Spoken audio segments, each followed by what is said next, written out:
Je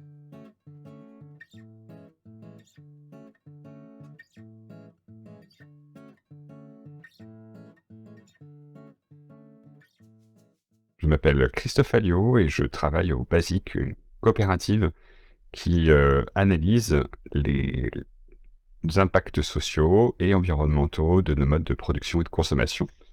Et dans cette vidéo, je vais vous parler d'une idée reçue, manger mieux coûte plus cher.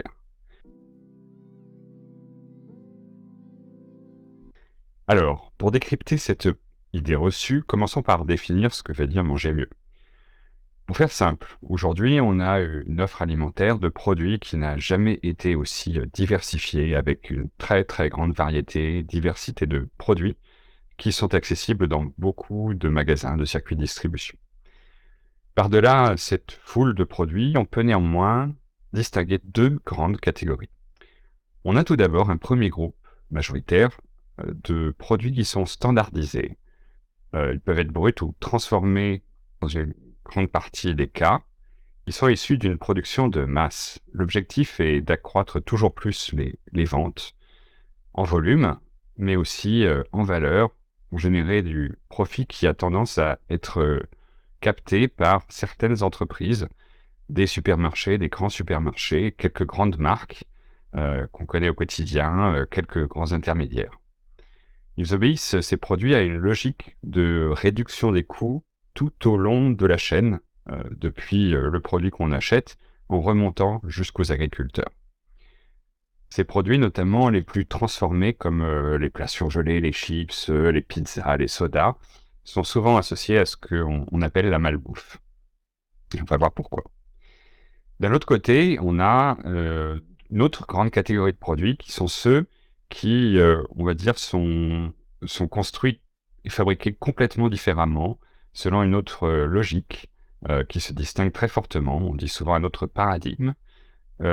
Et cette autre logique, elle est cette fois, elle met en priorité la qualité, à plusieurs niveaux. La qualité gustative, la qualité nutritionnelle, mais aussi la juste rémunération des agriculteurs, des employés tout au long de la chaîne, mais aussi le respect de l'environnement. Ces éléments sont tout aussi importants que la rentabilité économique des acteurs. Ces deux grandes catégories de produits sont aujourd'hui accessibles dans la plupart des magasins, dans tous les magasins, dans tous les réseaux de distribution de supermarchés classiques, sachant que ces réseaux de supermarchés concentrent aujourd'hui, représentent 80% des achats alimentaires des Français. Pour la deuxième catégorie, on va les trouver aussi dans d'autres circuits, notamment plus spécialisés, notamment par exemple les magasins bio, des magasins de vente de produits locaux, etc. Quand on regarde en tant que consommateur le prix de ces deux grandes catégories de produits, on constate très vite que la première catégorie, les produits très standardisés de masse, sont la plupart du temps ceux qui sont de loin les moins chers et donc les plus accessibles, alors, de loin. En tout cas, avec un prix qui est largement plus bas, accessible pour le plus grand nombre, surtout que les supermarchés ont tendance à les utiliser comme un appât pour attirer les consommateurs dans leurs magasins parce que ces produits sont notamment moins chers que les concurrents. C'est ce qu'on appelle des produits d'appel. Sur ces produits-là, que nous connaissons tous au quotidien, qui sont les plus achetés par les Français, les supermarchés sont prêts à réduire leur marge au maximum de ce qui est autorisé, alors qu'à l'inverse, ils vont avoir tendance à se rattraper, à faire des profits plus importants sur justement la deuxième catégorie de produits plus qualitative, les produits bio, les produits équitables et dans une certaine mesure les produits locaux. Ceci étant posé, on aurait tendance à dire que du coup, manger mieux coûte plus cher. Mais il faut prendre en compte d'autres éléments qui sont les conditions, les pratiques alimentaires. Alors, les produits standardisés, s'ils sont moins chers à l'achat pour les consommateurs, de manière induite, ils ont des conséquences négatives importantes.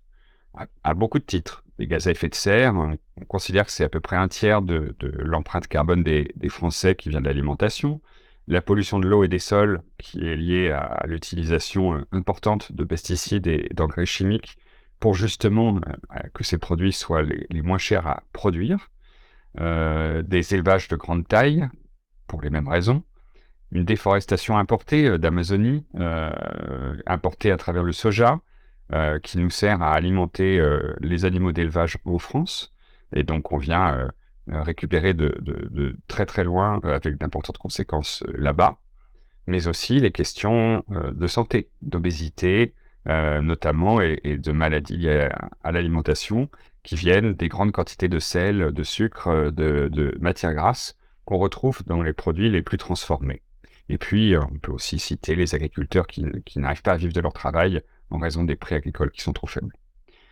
Toutes ces conséquences négatives engendrent des dépenses publiques que nous payons à travers nos impôts, la sécurité sociale. Ce sont les dépenses médicales pour lutter contre les maladies liées à l'alimentation, obésité que je citais, cholestérol par exemple, les campagnes de prévention de santé, la dépollution des eaux, la dépollution des plages, en raison des algues vertes par exemple, dans l'ouest de la France, les subventions qui sont devenues totalement nécessaires, incontournables, pour soutenir les agriculteurs, leurs revenus, pour leur permettre de vivre, parce qu'ils n'arrivent pas à le faire juste avec la vente de leurs produits. Toutes ces dépenses, et là ce ne sont que quelques exemples, c'est ce qu'on appelle les coûts cachés de l'alimentation. Ils peuvent être très élevés, surtout pour les produits qui sont justement les plus standardisés et vendus en masse. Premier exemple, on a mené une étude au BASIC il y a à peu près 10 ans, qui estimait que pour une brique de lait ou un fromage standard vendu en France, ces coûts cachés étaient au moins équivalents à 30% du prix payé par le consommateur. Pour d'autres études faites plus récemment, et sur certains produits, on peut estimer qu'on a autant de coûts cachés que le prix au consommateur. Pour le dire plus simplement, c'est comme si on payait ces produits 2 fois. On le paye en magasin et on paye une deuxième fois à travers les impôts, la sécurité sociale, etc. Par contre, ces coûts cachés sont beaucoup, beaucoup plus faibles pour les produits plus vertueux, bio, équitables. Si je reprends mon exemple de l'étude que nous avons menée il y a 10 ans, on peut estimer que les coûts cachés étaient divisés par 3 ou 4 pour des fromages, par exemple bio ou lait cru AOP. Mais au-delà d'acheter des produits plus vertueux, en fonction bien sûr des moyens financiers dont chacun dispose, c'est en changeant nos pratiques alimentaires au quotidien qu'on peut le plus fortement réduire les coûts cachés et les conséquences négatives pour nous d'abord, en tant que consommateurs, individus, mais aussi pour tout le reste de la société. Alors, quels sont ces moyens de changer nos pratiques? Consommer des produits bruts, plutôt qu'on va cuisiner, plutôt que des plats préparés, qui sont les produits bruts étant plus sains pour la santé, meilleurs pour l'environnement.